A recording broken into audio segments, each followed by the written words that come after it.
Alright guys, so what I'm going to do is start off with how to trim the sides. Just need a pair of just hair trimming scissors. What I like to do first is go ahead and pick out a small section and finger detangle. I don't use combs because it's not realistic to the texture of my hair and the way that I want to trim. I want to make sure I remove any shed hairs from my hair before I begin the trimming process, and I'm just going to gather that section, start at the base, and just start to twist firmly. Now what this allows me to do is keep my hair stretched, and then I'll be able to pinpoint the ends that I want to trim. So this just go ahead and twist all the way down and find exactly where you want to trim your hair and leave those ends exposed.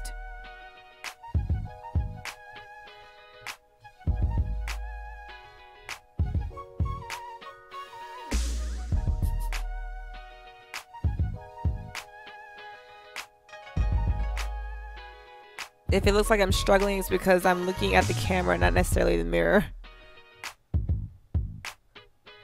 So it's really simple that way. You don't have to have any particular skills to do this. Just go ahead and continue on to the next section. Alright, now I'm going to show you how to do the crowns of your head.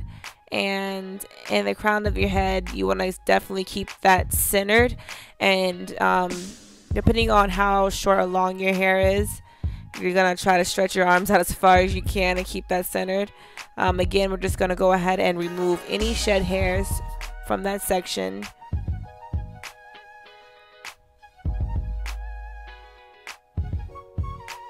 Keep the hair stretched and start at the base.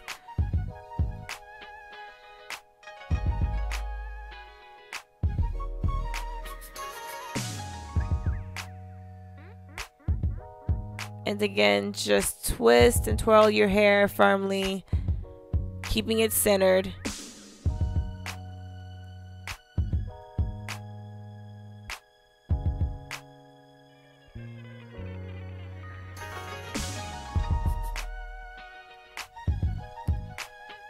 Here are the ends that I ended up with that I'm going to go ahead and trim.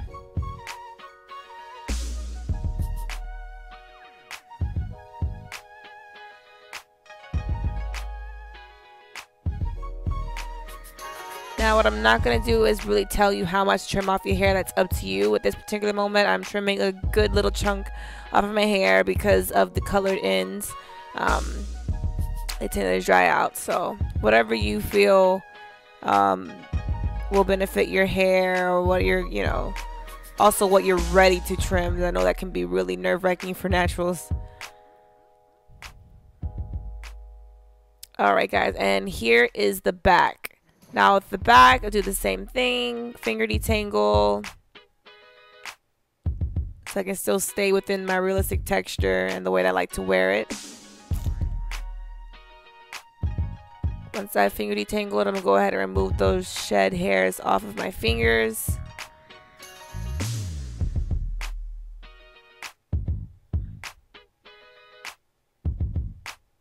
And I'm going to try to keep it in the camera for you guys as much as possible. So I'm just going to go ahead and pull that hair stretched and then start twirling it from the base.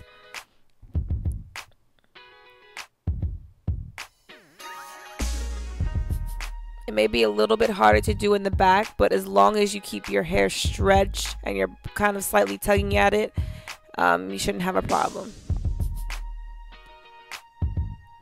Now I've gotten the ends that I wanted. I'm just checking to make sure I've gotten the amount of ends that I need to be trimmed, and go ahead and do a little snip snip. And that is pretty much it, you guys. I just continue this without those sections and go on my normal routine. Doesn't take any more time outside of my normal hair routine, and I hope this video helps you guys, and don't forget to like, comment, and subscribe. See you later.